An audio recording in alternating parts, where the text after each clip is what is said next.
Halo teman-teman member mahasiswa. Jadi pada malam hari ini kita kedatangan tamu. Jadi di kesibukan beliau pada kali ini kita akan mencoba membahas kesulitan-kesulitan mahasiswa sehingga mereka mengalami kurang lebihnya hambatan atau mungkin bahkan membuat mereka itu semakin kesulitan karena problem yang ada di rumah, problem yang ada di kampus, teman yang kurang support mungkin, atau problem-problem yang seringkali dirasakan oleh uh, baik kalangan mahasiswa laki-laki dan juga perempuan. Jadi teman kita pada malam hari ini, sebelum itu ya, kalau boleh tahu dari mana tadi Mas? Saya dari rumah. Dari rumah. Iya. Kesibukannya? Mungkin saya menyibukkan diri untuk tidak sibuk apa-apa sebenarnya. Oke. Ya, mungkin umumnya mahasiswa, saya juga menyibukkan diri. Kalau boleh tahu, lebih tepatnya boleh perkenalkan diri dulu Mas, biar teman-teman bisa mengenal jenengan ini siapa sih Yunu. Oh iya, jadi nama saya itu Zainal. Jadi orang sering memanggil saya nama Zainal. Kalau ditanya masalah kesibukan tadi, sebenarnya saya tidak sibuk apa-apa ya. Saya di rumah itu ya menyibukkan diri untuk tidak ngapa-ngapain. Karena ya bagaimana kondisi saat ini yang membuat saya untuk tidak mau melakukan apa-apa. Kenapa seperti itu Mas? Bukannya kalau nggak melakukan apa-apa itu akan timbul rasa stres ya? Mulai dari overthinking, kalau bahasa anak mudanya overthinking. Nah, kalau saya pribadi ya, semisal kalau di rumah aja kayak setengah hari aja, gak usah satu hari, kok serasa kok malah menambah beban pikiran, capek-capek sendiri gitu. Ini kok malah lebih ke mengeluarkan diri dari banyaknya kesibukan gitu. Yaitu Anda, bukan saya kan. Kalau saya kan tidak seperti itu. Jadi dulu waktu saya masih kesibukannya di dunia perkuliahan ya. Saya dulu kan kuliahnya di S1 Pendidikan Agama Islam. Iya. Nah, Di mana itu Mas? di sini di Universitas Muhammadiyah Gresik. Oh ya. Lalu saya melanjutkan pendidikan di S2 Akidah Filsafat Islam di UIN Sunan Ampel Surabaya. Nah, untuk saat ini saya juga masih kuliah lagi. Kebetulan kuliah saya ini baru masuk di S2 Pendidikan Agama Islam juga. Jadi mengejar yang S1 linear. Malah menyenang kok suka kuliah itu. Bukannya kuliah itu menambah beban pikiran ya. Ya memang betul menambah beban pikiran. Cuma kalau pikiran tidak dikasih beban kan kasihan pikiran. Nggak ngapa-ngapain gitu. Jadi lebih enak kan dikasih beban pikirannya. Biar dia mau mikir. Sama tadi yang dibahas oleh Mas Samsul ya tadi ya. Mas Samsul tadi mengatakan bahwa apakah pikiran ini di rumah ini tidak semakin stres? Ya saya bilang sebenarnya ya iya. Tapi stres ini kan sebenarnya karena kita terlalu banyak memikirkan sesuatu yang hari ini tidak kita hadapi. Contoh, kita memikirkan hal-hal yang kemarin, yang pernah kita lakukan kemarin. Sehingga penyesalan-penyesalan terjadi saat ini. Untuk apa disesali? Karena kemarin itu tidak perlu kita sesali lagi. Untuk apa? Karena ketika kita memikirkan yang kemarin, hasilnya adalah kita akan depresi. Tapi kan begini Mas ya. Kita memikirkan hal kemarin itu menjadikan itu sebuah evaluasi untuk kedepannya. Mungkin akan timbul rasa takut karena yang lalu itu kita merasa gagal gitu loh. Tapi bukan berarti kan ketika kita memikirkan sesuatu itu, anggaplah kita memikirkan masa depan, dan itu kan nggak salah ya kita memikirkan masa depan gitu loh. Betul. Jadi gini, manusia itu terlalu disibukkan dengan apa yang terjadi lalu dan apa yang akan terjadi di masa depan. Padahal sebenarnya itu bukan milik kita. Artinya milik kita adalah hari ini. Kemarin itu sudah yang lalu. Jangan dipikirkan lagi. Kenapa? Karena itu akan menghasilkan kedepresian dalam diri kita. Untuk yang masa depan, kita akan semakin cemas apa yang akan terjadi besok. Jadi milik kita itu sebenarnya hari ini. Makanya itu saya bilang penderitaan manusia itu terjadi karena manusia itu tidak pernah memikirkan apa yang akan terjadi hari ini. Jadi saya ingat apa yang dikatakan oleh Immanuel Kant. Immanuel Kant itu mengatakan begini. Jadi apa yang saya tahu, apa yang akan saya lakukan, dan apa yang mungkin saya harapkan. Artinya kejadian-kejadian di masa depan yang akan terjadi di masa depan itu akan menyebabkan manusia menderita. Kenapa? Karena khawatir harapannya itu tidak tersampaikan. Artinya begini, bahwa hidup manusia itu sebenarnya rangkaian dari harapan. Jadi harapan ini ke harapan ini, dari harapan ini ke harapan ini. Semuanya terjadi karena kita memiliki harapan. Itu bagus untuk hidup kita. Tapi kita lupa bahwa harapan itu, keinginan itu sifatnya paradoks. Paradoks itu apa? Dia bisa menghasilkan sebuah kebahagiaan untuk kita, tapi juga bisa menghasilkan kehancuran untuk hidup kita. Nah, itulah paradoks. Artinya harapan ini akan selalu menjadi momok buat hidup kita. Kita tidak punya harapan, kita tidak akan memiliki tujuan. Kalau kita punya harapan, kita berpotensi jatuh dan sakit. Nah, begitu kira-kira. Berarti kan begini Mas, mau ndak mau atau suka ndak suka, sebenarnya harapan itu kan memang harus ada, kan seperti itu toh. Lah, semisal nggak ada, hidup ini kan kayak hampa gitu loh Mas. Karena nggak ada suatu hal yang dikerjakan gitu loh untuk mengejar sesuatu tersebut, kan begitu. Lah, ketika kita memikirkan sesuatu tersebut itu malah timbul kecemasan. Lalu yang harus kita lakukan itu malah gimana gitu loh. Jadi gini loh, harapan itu juga ada batasnya. Batas dari sebuah harapan itu memang yang pertama adalah pengetahuan. Jadi apa yang kita tahu. Jadi kita kalau berharap jangan sampai itu di luar apa yang kita tahu. Berarti boleh berharap tapi ndak usah yang terlalu muluk-muluk gitu. Loh, artinya harapan itu harus setinggi mungkin. Misalkan gini, kalau kita pernah membaca buku ya, ada buku namanya buku Filosofi Teras. Filosofi Teras itu mengajarkan bahwa harapan itu harus tinggi, tapi jangan berekspektasi terlalu tinggi. Artinya ambil ekspektasi itu serendah-rendahnya, harapan harus setinggi-tingginya. Jadi jangan harapan kita sekarang itu tinggi, ekspektasi kita juga tinggi. Akhirnya ketika ekspektasi itu tidak tersampaikan, muncullah penderitaan. Jadi mau tidak mau, kata Arthur Schopenhauer kan begini. Jadi hidup manusia itu adalah rangkaian dari keinginan. Jadi kita ini akan dibenturkan oleh keinginan demi keinginan. Dan itulah yang membuat penderitaan dalam hidup kita. Misalkan kita bilang saat ini kita memiliki keinginan seperti ini, lalu kita tidak tersampaikan, akhirnya kita menderita lah. Ketika keinginan kita tersampaikan, maka kita memiliki keinginan yang lain. Jadi keinginan ini tidak pernah ada habisnya. Akhirnya penderitaan itu akan muncul. Disitulah Schopenhauer mengatakan bahwa sebenarnya hidup ini menderita. Kenapa? Karena hidup ini didasari oleh keinginan-keinginan. Nah, keinginan ini berpotensi untuk tidak bisa kita jangkau. Kalau kita jangkau, kita muncul keinginan yang lain.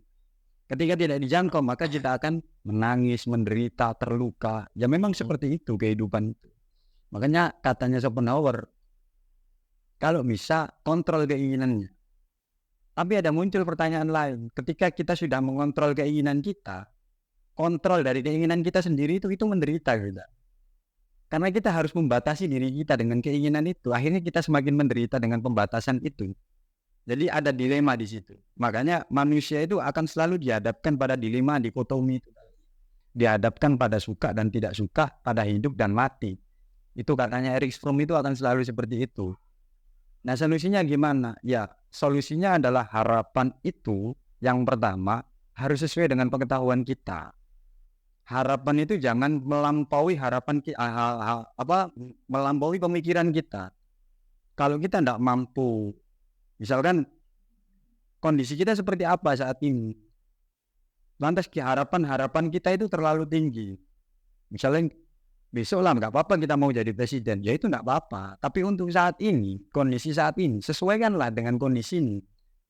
Jadi jangan berharap pada sesuatu yang di luar dirimu. Itu yang tadi saya bahas dalam buku Filosofi Teras. Oke. Jadi gini Mas ya.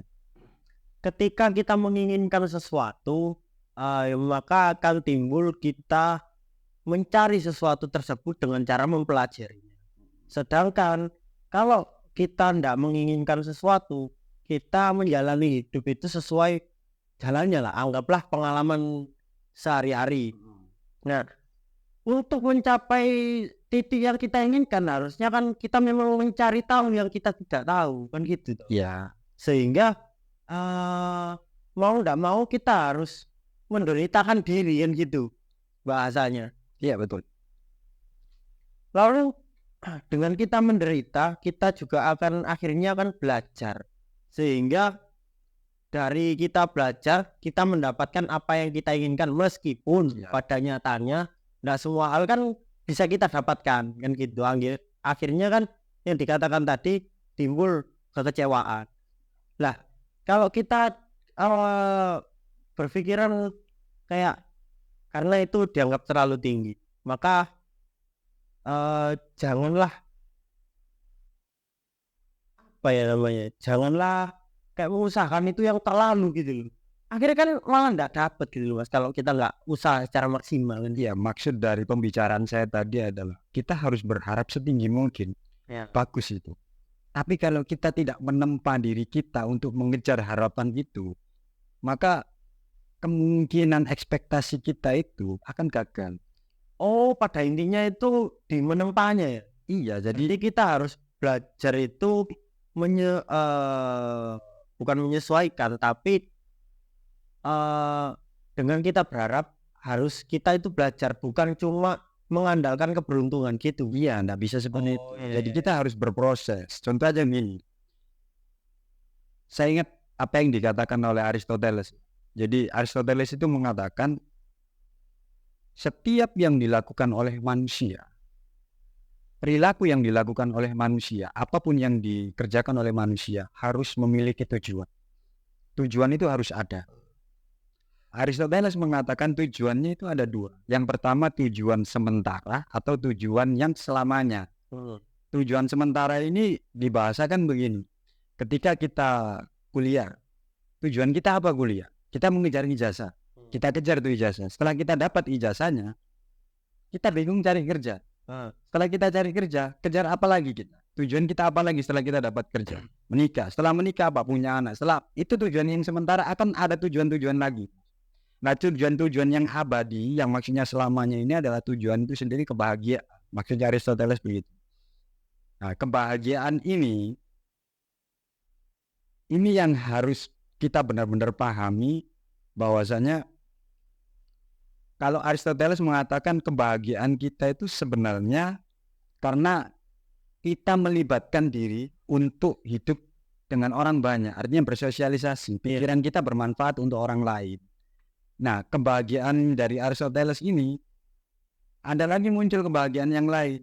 Dari siapa? Dari Al-Ghazali. Al-Ghazali misalkan mengatakan bahwa kebahagiaan manusia itu adalah ketika manusia telah mengenali Tuhannya.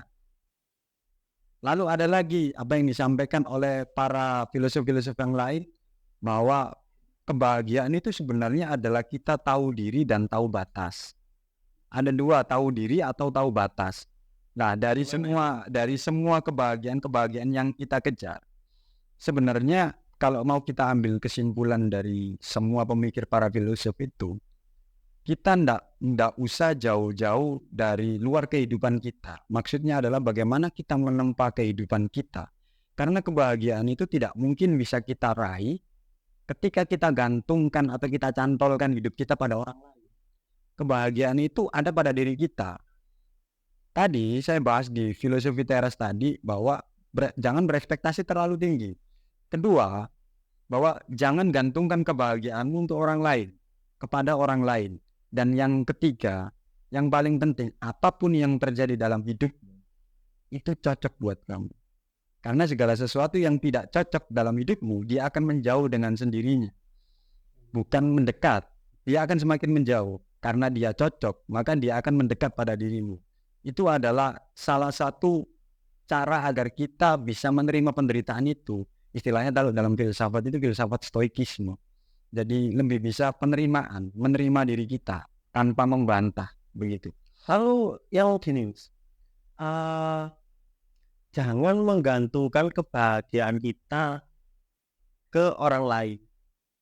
Maka kurang lebihnya kebahagiaan itu just gantungkan pada diri sendiri. Itu gimana kita maksudnya lebih bisa memahami itu. Sedangkan kan kalau kita berharap pada orang lain, misal saya berharap untuk mendapatkan pasangan, kan begitu toh. Otomatis saya menggantungkan kebahagiaan saya ke pasangan tersebut. Lalu ketika saya mendapatkan itu, maka saya bahagia. Itu kan contoh untuk menggantungkan kebahagiaan di orang lain. Loh, kalau menggantungkan kebahagiaan pada diri sendiri itu gimana? Ya artinya begini, kalau tadi dikatakan, Anda mengatakan bahwasanya kebahagiaan saya ada pada pasangan saya. Nanti seandainya pasangan Anda itu pergi, apakah Anda tidak bahagia? Harusnya kecewa sih. Kenapa kecewa? Karena saya ditinggalkan, kan begitu. Pada dasarnya hidup itu kan ada yang datang, ada yang pergi. Oh ya, Dia yang datang, terimalah. Dia yang pergi, biarkan. Jadi kalau kita mengatakan bahwa pasangan kita itulah yang akan membuat kita bahagia, ya, tapi sifatnya sementara. Saat dia ada dalam kehidupan kita. Tapi seandainya dia pergi, kita akan kecewa. Nah, untuk apa kita kecewa? Bukankah cinta itu adalah mengatakan tidak ada luka, tidak ada rasa sakit? Karena cinta itu kan tentang pemberian, bukan apa yang kita terima. Lah begitulah hidup. Hidup itu tentang apa yang bisa kita berikan, bukan apa yang kita terima. Kalau urusan yang kita terima, biarlah itu urusan Tuhan. Tapi apa yang bisa kita berikan untuk orang lain. tapi kan namanya manusia, Mas. Ya. Ketika kita memberikan sesuatu terhadap orang lain, tapi orang lain itu tidak memberikan feedback yang sebenarnya kita memang nggak menginginkan, tapi ketika itu kita dapatkan, kayak rasanya itu lebih senang gitu loh. Tapi kalau kita tidak mendapatkan feedback, seringkali itu timbul rasa kecewa. Ya. Jadi itu kan sudah dibahas oleh Erich Fromm. Jadi Erich Fromm itu mengatakan kalau bisa hubungan kita dengan hubungan orang lain itu atas dasar cinta. Tadi saya katakan atas dasar cinta. Cinta ini apa? Cinta itu berbicara tentang pemberian, bukan tentang penerimaan. Berarti ya kalau apa yang kita beri ya sudah. Ya sudah, nggak usah kita berusaha. Karena gini, kebahagiaan itu akan kau terima, akan kau dapatkan ketika segala sesuatu itu bisa kau kendalikan. Terkait orang lain memberi kepada kita, kamu tidak bisa mengendalikan. Apa-apa yang ada pada orang lain di luar diri kita tidak bisa mengendalikan. Itulah maksudnya saya, tujuan yang kita kejar itu tujuan yang harusnya bisa kita kendalikan. Caranya gimana? Ya harus kita tahu apa tujuan kita. Tahu itu artinya pengetahuan kita. Jangan sampai pengetahuan kita segini, lantas kita punya tujuan segini. Jadi akhirnya kita mengejar segala sesuatu yang tidak mungkin bisa kita kejar. Bukan berarti tidak bisa, tapi bisa. Cuman akan lebih berat. Kenapa? Karena itu di luar jangkauan pikiran kita. Maka dari itu pentingnya kita berpikir agar kita tahu ke depan itu kita sudah bisa memprediksi apa yang akan kita dapatkan, apa yang akan kita kejar, apa yang mungkin akan membuat kita sakit. Nah, kuncinya adalah bagaimana caranya kita bisa berpikir. Disitulah sebenarnya peran-peran mahasiswa itu pemikir-pemikir. Kalau mahasiswa itu tidak mau berpikir dan tidak bisa berpikir, maka saya pastikan hidupnya itu akan selalu apatis. Jadi kita kuliah ya sudah, datang aja, kita nggak mau baca buku, kita nggak mau diskusi, kita nggak. Jadi seolah-olah kita kuliah itu hanya mengejar ijazah. Setelah kita dapatkan ijazah untuk apa? Untuk kerja. Kerja untuk apa? Untuk hasil. Iya, itu memang tujuan kita untuk ke sana, sampai di sana. Tapi untuk apa? Bukankah pendidikan itu adalah usaha untuk menyadarkan kita, menyadarkan manusia dari realitas objektifnya. Jangan sampai anak tukang becak minta beli mobil, kan bahaya itu, kasihan orang tuanya kan begitu. Anaknya, bukan kita menyesuaikan, bukan. Tapi artinya kita tahu diri dan tahu batas kemampuan kita dan kemampuan orang lain. Jangan sampai kita memaksakan orang lain untuk mengikuti kehidupan kita, yang nanti pada akhirnya tidak akan pernah sampai dan munculkan luka-luka yang ada dalam diri kita. Wow. Pada intinya kita jangan menuntut keinginan kita terhadap orang lain. Kurang lebih seperti itu. Kurang lebih seperti itu. Jadi harapannya kan ketika kau jatuh, ketika kau hancur, ketika kau menderita dalam kehidupanmu, itu memang cocok buatmu. Itu memang layak untuk hidupmu. Jangan ditolak. Terimalah itu ketika kondisi hidupmu hancur. Kau mengalami, awal mula itu akan mengalami penolakan-penolakan. Kasusnya begini Mas, tapi Mas, biasanya seringkali juga ya, ini nggak di mahasiswa saja, pada kehidupan selain mahasiswa, anggaplah kehidupan secara umumnya. Nah, kita ini kayak gimana ya, semisal sesuatu nggak cocok dengan kita itu kayak sambat itu, apa ya, sambat kayak mengeluh gitu loh, mengeluh dan mengeluh. Tapi mengeluhnya itu tidak disampaikan ke orang yang kita ndak sesuai dengan kita gitu loh. Misal si A, karena aku nggak sesuai dengan si A, aku nggak ngomong langsung, tapi malah aku itu apa ya, ngomongnya ke temanku, sehingga aku mengeluhnya itu ke temanku gitu loh. Sehingga aku rasa kayak hidup ini kayak nggak adil gitu loh, kayak berat banget untukku gitu loh. Tapi kenapa orang lain kok nggak seberat itu kenapa gitu loh? Apakah memang setidak adil itu hidup itu loh? Apa gimana gitu loh? Jadi gini ya, bahasa paling gampangnya begini. Ketika Anda itu sambat pada orang lain tentang kehidupan Anda, apa mungkin orang lain itu akan membantu Anda? Kita berharapnya seperti itu, tapi kan nggak mungkin, belum tentu. Ya belum tentu. Kebanyakan ketika kita mengalami kesusahan, orang itu akan menjauh dari hidup kita. Itu kebanyakan seperti itu. Ya. Tidak semuanya, tapi kebanyakan. Artinya dari hasil sambat tadi, mengeluh tadi, kita dapat apa? Ya setidaknya ya plong, karena kita bisa cerita. Hanya itu yang kita dapatkan. Plong, ya. Nanti pulang kita kepikiran lagi. Ataukah seperti itu? Tidak akan selesai. Saya kira masalah seperti itu tidak akan selesai. Karena begini,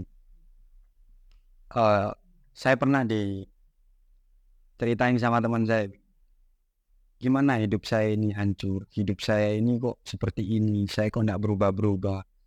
Sebenarnya saya mau jawabnya begini, jangankan Anda, saya juga sandal. Saya mau seperti itu, tapi tidak mungkin kan itu saya bicara. Ya. Saya ingat quote-nya itu begini, jadi tidak ada laut yang handal itu lahir dari laut yang tengah. Maka kebijaksanaan itu lahir dari kondisi yang tidak baik-baik saja. Yang pertama itu. Kedua, ketika kita mengalami rasa sakit, mengalami penderitaan dalam hidup, itu memang layak untuk kita. Kalau kita benturkan dengan agama ya, mungkin jawabannya adalah mungkin kau terlalu jauh dari agama. Karena mungkin terlalu jauh dari agama. Karena begini, kalau misalkan kita masuk dalam ayat-ayat yang ada di kitab suci itu ya. Saya kutipnya dari Al-Quran ya, di Al-Baqarah ayat 152 itu kayak. Mudah-mudahan saya tidak salah. Isinya gini, fadhkuruni adkurkum washkuruli wala takfurun. Artinya adalah, maka ingatlah kepadaku, maka aku akan ingat kepadamu. Tuhan itu selalu mengatakan seperti itu. Ingatlah kepadaku, maka aku akan ingat kepadamu. Tapi apakah itu harus kita berdoa? Atau cukup kita karena ingat bahwasannya kita mengingat Tuhan, kita percaya Tuhan akan membantu kita. Gitu saja. Itu apakah itu sudah cukup? Atau kita memang harus sholat dulu lalu berdoa begitu? Bahasanya mengingat Tuhan itu kan kalau di kitab suci itu kan bahasanya dengan lirikri ya, di surat Toha itu ya. Jadi dirikanlah sholat untuk mengingatku. Artinya zikir itu untuk mengingat Tuhan. Jadi jalan satu-satunya untuk mengingat Tuhan itu dengan sholat. Mau tidak mau seperti itu. Karena di ayat berikutnya pun dijelaskan, ya ayyuhalladzina amanu sta'inu bis-sabri was-shalah innallaha ma'as-sabirin. Artinya adalah, hai orang-orang yang beriman, mintalah pertolongan kepadaku dengan sabar dan sholat. Kuncinya adalah di sabar dan sholat. Maka tidak akan ada yang bisa menolongmu, siapapun dia, kecuali Tuhan. Dengan cara sudah ditunjukkan jalannya. Artinya begini, menderita itu pasti. Karena itu bumbu-bumbu kehidupan. Kalau hidup tidak menderita itu tidak mungkin rasanya. Semua orang pasti akan merasakan penderitaan itu. Hanya saja bagaimana cara kita menyelami penderitaan itu sendiri. Kalau katanya Friedrich Nietzsche itu kan, penderitaan itu akan hilang dengan sendirinya atau akan bisa kita kendalikan ketika kita bisa memahami maknanya, esensi dari penderitaan itu sendiri. Itu katanya Friedrich Nietzsche. Jadi misalkan kita ditinggal kekasih nih, itu kan menderita kan. Kalau kita lihat ditinggalnya memang menderita, tapi kalau kita melihat maknanya, kenapa kok saya ditinggal? Jadi jangan dikoreksi, jangan menyalahkan orang lain, salahkan dirimu sendiri. Kalau kamu memang layak untuk dipertahankan, kamu tidak akan pernah ditinggalkan. Kalau kamu ditinggalkan, maka apa yang harus kamu perbaiki sehingga kamu harus ditinggalkan? Jadi hidup itu akan seperti itu. Jangan sampai dalam hidup kita berani menyalahkan orang lain. Jadi apapun yang terjadi dalam hidup kita, salahkan diri kita. Terlebih tadi misalkan kalau mahasiswa ini kok kita mengalami kesusahan, kita hedonisme. Jadi mahasiswa itu lebih sering di warung, kita main game, ini jadi kita tidak belajar, tidak mau membaca buku. Akhirnya apa? Apapun yang kita hadapi ketika di masa perkuliahan, efeknya adalah bahwa kita tidak bisa mungkin berbaur, atau mungkin menyelesaikan tugas-tugas kuliah, atau mungkin garap skripsi kita tidak selesai-selesai, atau mungkin ya apapun lah permasalahan di mahasiswa. Itu murni bukan kesalahan orang lain. Itu murni kesalahan pribadinya sendiri. Kenapa? Makanya saya tadi bahas, Aristoteles mengatakan bahwasanya untuk menghadapi realitas objektif itu jalan satu-satunya adalah pendidikan. Pendidikan itu untuk mengubah realitas objektifnya, apa yang kita hadapi setiap harinya. Jadi karena kita setiap harinya menghadapi permasalahan yang seperti itu, muncullah harapan, muncullah keinginan. Harapan-harapan itu lahir dari kondisi hidupmu. Justru malah kalau tidak ada permasalahan itu malah nggak timbul harapan. Bisa jadi seperti itu, tapi saya rasa tidak mungkin. Nggak mungkin manusia itu tidak memiliki harapan atau kondisi hidupnya baik-baik saja, itu tidak mungkin. Berarti terpenuhinya kehidupannya pasti akan ada fase di mana dia itu akan menginginkan sesuatu yang tidak dia dapatkan. Berarti kurang lebih seperti itu. Bukankah kitab suci juga sudah mengatakan seperti itu? Kitab suci tidak mengatakan bahwa manusia itu sifatnya seperti ini, suka mengeluh, kikir, merasa kurang. Semuanya akan seperti itu. Karena Al-Quran saja mengatakan seperti itu. Dan aku akan mengujimu dengan sedikit ketakutan. Ketakutan ini apa? Kekurangan harta benda, kekurangan. Itu Al-Quran sendiri yang menjawab. Jadi permasalahan-permasalahan dalam hidup manusia sebenarnya sudah dijabarkan semua, sudah dijelaskan semua di dalam Al-Quran. Solusinya bagaimana? Solusinya adalah kita harus meminta tolong kepada Tuhan. Jadi penderitaan apapun dalam kehidupan kita, jalan satu-satunya adalah terimalah kondisi itu. Jangan berusaha melawan. Terimalah kondisi itu. Setelah kita bisa menerimanya, ketika kita bisa menggapai semua itu, jalan yang kedua adalah libatkan Tuhan dalam hidup. Karena mau tidak mau, yang bisa menyelesaikan masalah kita hanya Tuhan. Manusia tidak akan bisa menyelesaikan. Ketika kita sudah menghadirkan Tuhan dalam hidup kita, jalan yang ketiga adalah sabar. Terimalah itu dalam kondisi apapun. Nah itulah yang namanya stoikisme itu, akhirnya kita itu tidak mengalami mengalami penderitaan yang berlebih. Saat kondisi kita memang ditinggalkan, kondisi kita kekurangan, kondisi itu kan sakit memang. Sakit banget ketika kita tidak punya apa-apa, kita butuh apa-apa, kita berusaha mendekat lalu mereka menjauh, itu kan sakit banget rasanya. Tapi kita tidak bisa menyalahkan orang lain. Jangan-jangan mereka seperti itu juga mereka sama-sama butuh. Tidak hanya saya. Tapi apakah lantas hal semacam itu kita harus membencinya? Jadi tidak. Kemerosotan mental itu terjadi ketika kita sudah membenci orang lain. Jadi jangan sampai kebencian itu dihadirkan dalam hidup kita hanya karena masalah dia tidak bisa memenuhi kebutuhan kita. Untuk itu, kebutuhan-kebutuhan yang akan kita kejar adalah kebutuhan yang memang sifatnya untuk diri kita. Jangan gantungkan itu pada orang lain. Kalau sudah kau gantungkan, saya pastikan hidupmu akan kacau. Berarti tetap mengusahakan sesuatu yang memang kita butuhkan kurang lebih. Iya seperti itu. Jadi kesimpulannya kan begini, konklusinya dari itu semua adalah saya tertarik dengan apa yang disampaikan oleh Al-Ghazali. Al-Ghazali itu mengatakan bahwa kebahagiaan itu ketika manusia itu telah mengenal Tuhannya. Ini mengenal Tuhannya ini gimana maksudnya? Nah, mengenal Tuhannya itu artinya Karena dia tahu bahwasanya semua yang terjadi dalam kehidupan ini adalah pemberian Tuhan. Jadi kalau sudah diberikan oleh Tuhan, apakah kita berusaha melawan? Tidak. Maka Al-Ghazali memberikan solusi begini, bahwa kebahagiaan itu ketika manusia telah mengenal Tuhannya. Lantas bagaimana cara kita untuk mengenal Tuhan agar kita bisa bahagia? Apa yang dikatakan oleh Al-Ghazali? Al-Ghazali mengatakan bahwa jalan satu-satunya untuk mengenal Tuhan adalah kita mengenali diri kita sendiri. Kenalilah dirimu.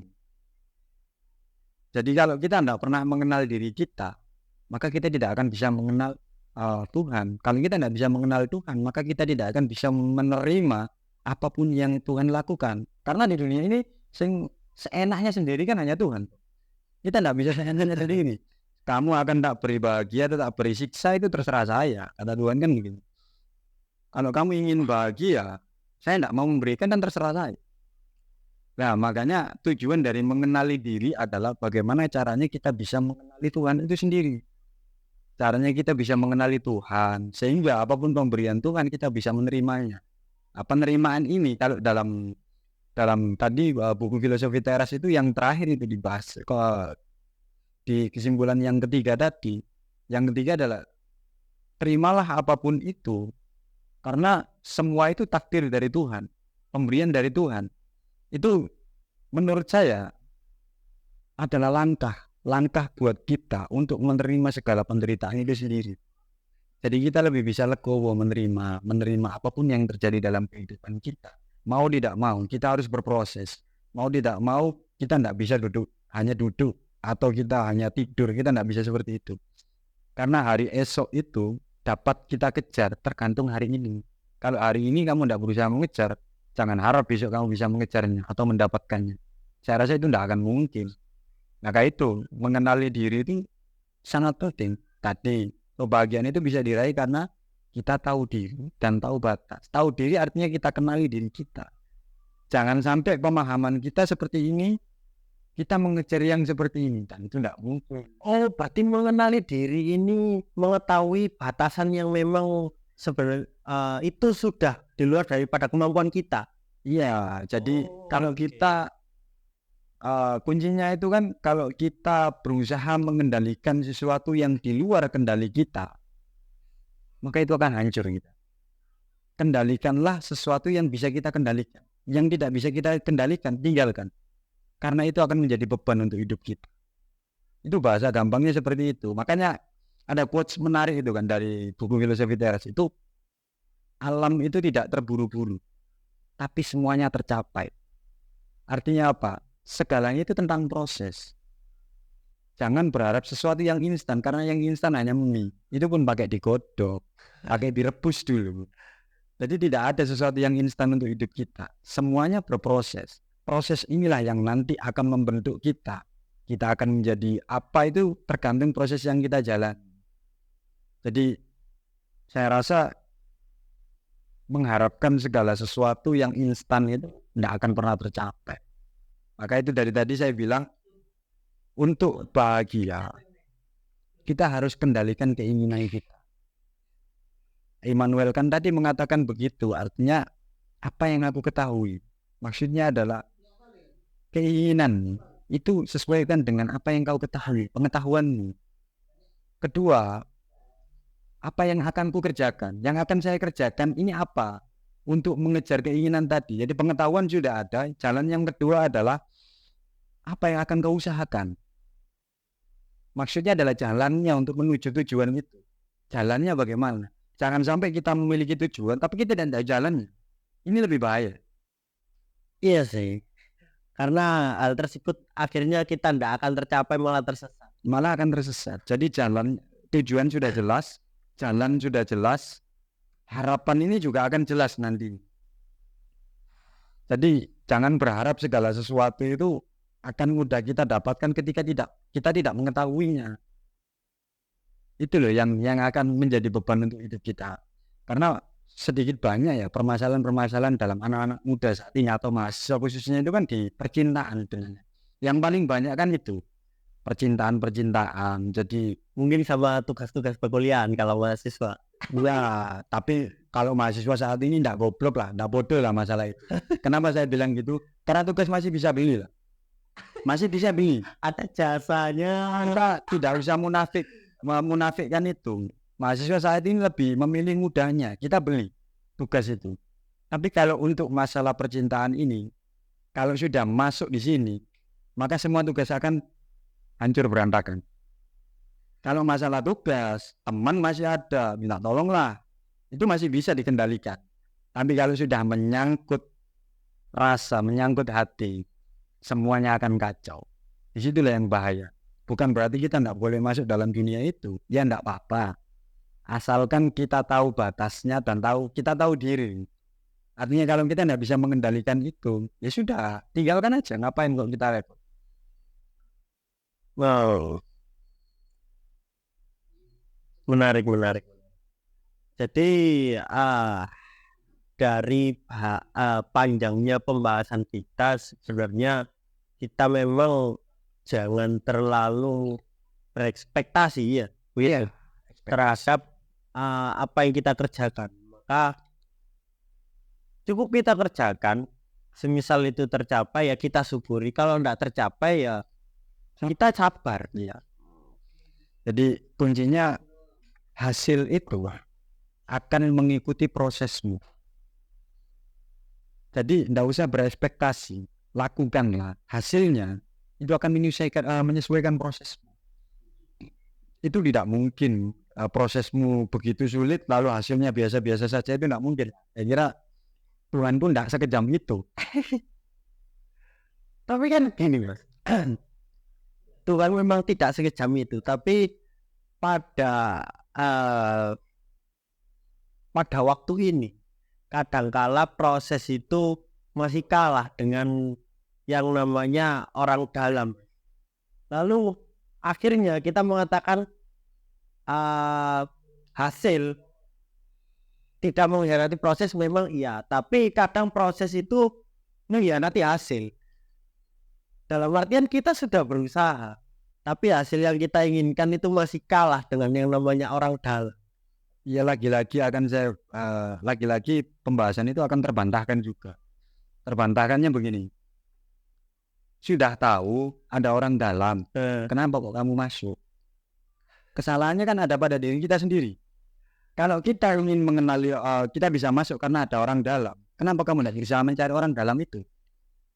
Ya mungkin gak nemu channelnya. Ya kalau begitu ya kita berusaha semaksimal mungkin. Kalau tidak bisa ya jangan kecewa. Karena tahu realita itu, kita usaha tapi intinya membatasi ekspektasi berarti. Nah, ya artinya kan begini. Ya. Kita sudah tahu di situ lagi. Di depan kita ada orang dalam nih. Ya. Kita tahu. Kita saingan kerjaan lah dengan ada orang dalam. Loh, kamu sudah tahu kan?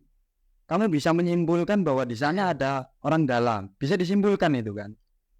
Terus Anda juga masuk di situ, dan Anda tidak punya orang dalam, bodoh enggak? Bodoh. Karena kalau kita sudah tahu kita akan berperang ke sana, katanya Sun Tzu itu kan minimal kalau kita mau berperang kita sudah punya pasukan kan. Jangan bodoh kita berperang sendirian. Oke, single fighter itu boleh, tapi kita tidak boleh bodoh. Kita boleh kalah, tapi kita tidak boleh kalah dengan mudah. Itu aja prinsipnya. Ya, Sun Tzu mengatakan itu memang. Mungkin teman-teman saya harap bisa mengambil sedikit ataupun banyak dari pembahasan yang sudah kita bahas selama beberapa menit ke belakang ini tadi. Mungkin ada closing statement, Mas, untuk teman-teman agar tidak mudah kecewa dengan keadaan yang ada.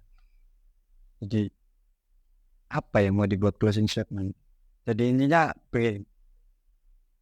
saya selalu mengatakan bahwa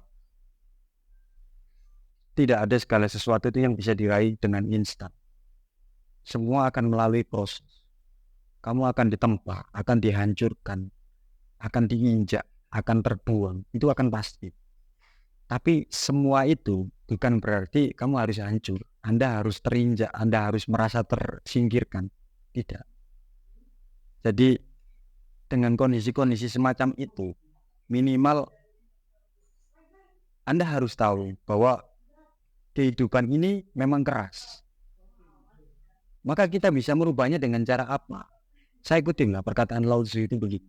Perhatikan pikiran karena akan menjadi kata-katamu. Perhatikan kata-katamu karena akan menjadi tindakanmu. Perhatikan tindakanmu karena akan menjadi kebiasaanmu. Perhatikan kebiasaanmu karena akan menjadi karaktermu.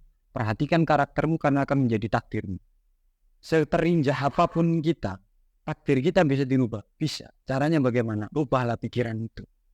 Kalau kita tidak bisa merubah mindset pikiran kita, maka saya pastikan hidupmu akan hancur. Pikiran ini harus kita tempah. Maka caranya harus bagaimana? Tidak ada jalan lain. Beranilah untuk membaca buku, beranilah untuk bergerak, beranilah untuk berproses. Jangan kita tidur aja terus kita mengharapkan hasil yang maksimal. Ya mohon maaf, orang-orang hebat di atas itu bukan orang yang biasa-biasa saja. Mereka sudah melalui proses yang luar biasa. Ketika mereka sudah luar biasa lalu kita berusaha mendekatinya, itu akan lebih sulit. Kenapa sulitnya? Akan ada kata-kata seperti ini, saya tidak bisa membahagiakan semua orang. Saya tidak bisa membahagiakan semua orang. Artinya memang kita akan menghadapi segala situasi kehidupan yang seperti itu. Maka salah satu kuncinya adalah maulah bergerak, maulah berproses, maulah untuk mengejar segala ketertinggalan kita. Itu sih dari saya. Baik teman-teman, seperti yang disampaikan oleh teman kita. Jadi teman-teman mimbar mahasiswa, intinya jangan takut berproses. Mungkin itu saja. Sampai ketemu di mimbar mahasiswa podcast selanjutnya. Tantuan.